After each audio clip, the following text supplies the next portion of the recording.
Apa hubungan Pancasila dan UUD 45? Itu orang Papua jawab, hubungannya baik-baik saja Pak.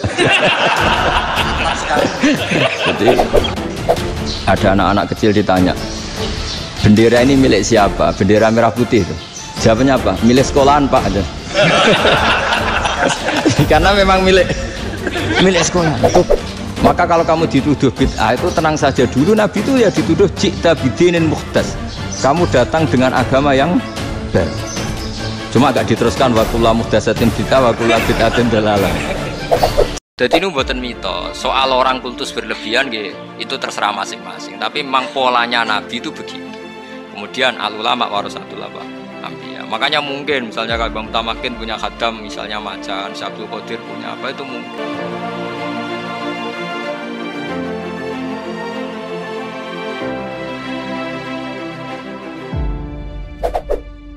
Indonesia itu dulu kedatangan Islam itu tidak pernah dipertentangkan antara Islam dan negara, sehingga diskusi itu sudah salah karena para wali itu tidak pernah mempertentangkan Islam dan keindonesiaan atau kebinekaan.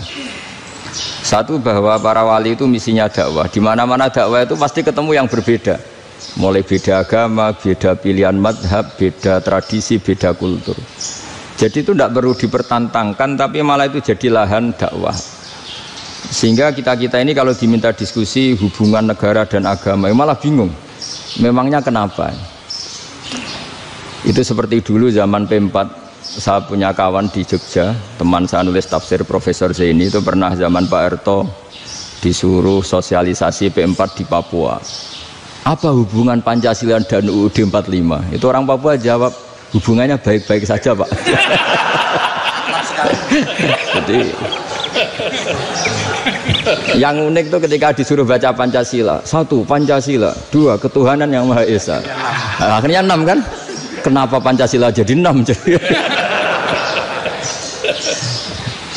Yang unik itu ketika ditanya, ini saya melihat langsung di TV 7 itu, Indonesiaku ini. Ada anak-anak kecil ditanya, bendera ini milik siapa? Bendera merah putih itu. Jawabannya apa? Milik sekolahan Pak. Karena memang milik sekolah. Itu yang tanya itu kaget. Milik sekolahan Pak. Terus ini ngomongnya harus santai, nggak boleh provokatif. Begini, kita tahu dalam perdamaian Hudaybiyah itu poin-poinnya itu semuanya merugikan Islam. Di antaranya adalah jika yang Islam masuk kafir harus dibiarkan, karena berarti masuk ke habitat asli.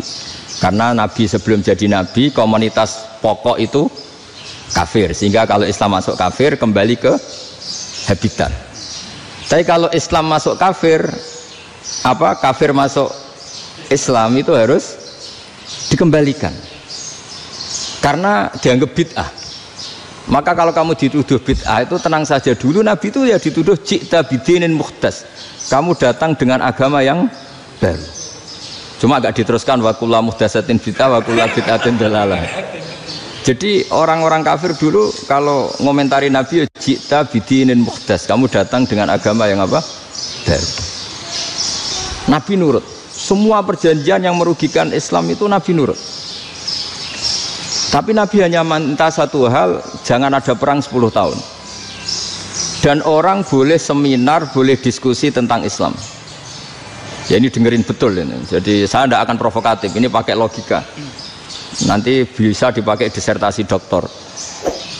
Tapi saya minta orang boleh diskusi, boleh seminar tentang Islam.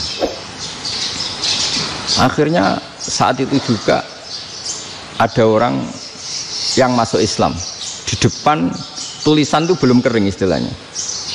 Datang ke situ namanya Abu Jandal bin Suhail bin Amr. Itu datang ke Nabi, ya Rasulullah saya ini mau masuk Islam. Kata orang-orang kafir, ini pertama Muhammad, kamu komitmen enggak sama perjanjian? Kalau kamu komitmen harus kamu kembalikan. Nabi bilang, ya Abu Jandal kamu kembali ke mereka, ke habitat mereka, yaitu menjadi kafir, di komunitas kafir maksudnya. Akhirnya nangis. Umar, Sayyidina Umar itu mendekati Abu Jandal, kemudian memberi isyarat supaya ngambil pedangnya. Jadi isyaratnya wong ini baca ora wis.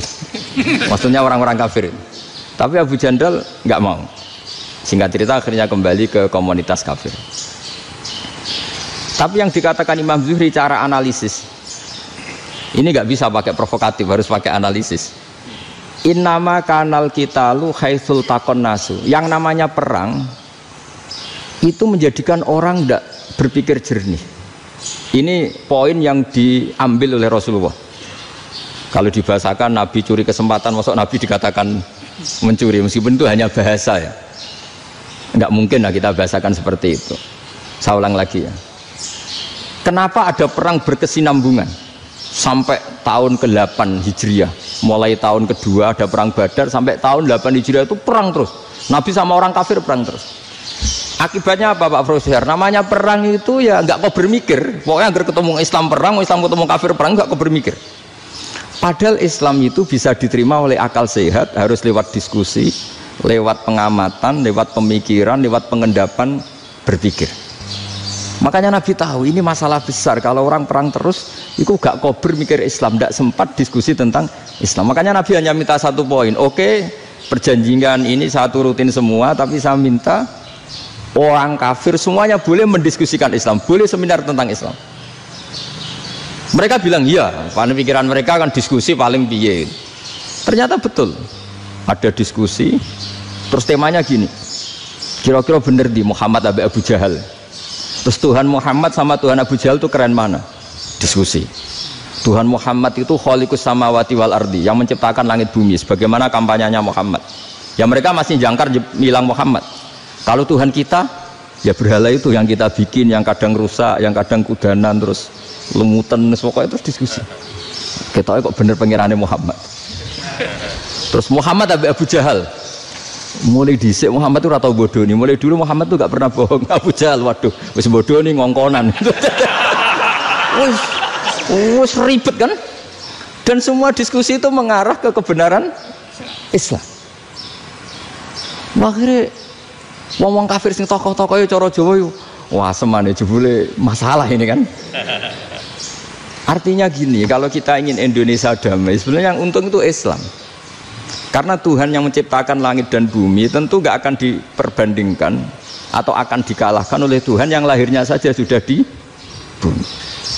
Misalnya kita menjual Tuhan Allah, siapa itu yang menciptakan langit bumi, yang ada sebelum langit bumi, bandingkan dengan Tuhan yang lahirnya di bumi, ada tanggal lahirnya, ada aktenya, itu kan sudah ribet kan.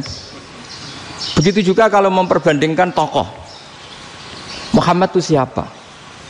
Tokoh yang bisa menyatukan pan-Arabik, tokoh yang begini-begini, yang sayang istri, sayang keluarga, dibandingkan dengan tokoh Abu Jahal, Abu Lahab yang corong jauh penggaweannya yang ngerugikan orang lain.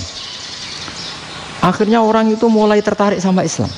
Makanya kata Az-Zuhri pakai bahasa dulu, falam yaklim ahadun bil Islam. Tapi kalau sekarang yang populer itu bahasa yatakallam.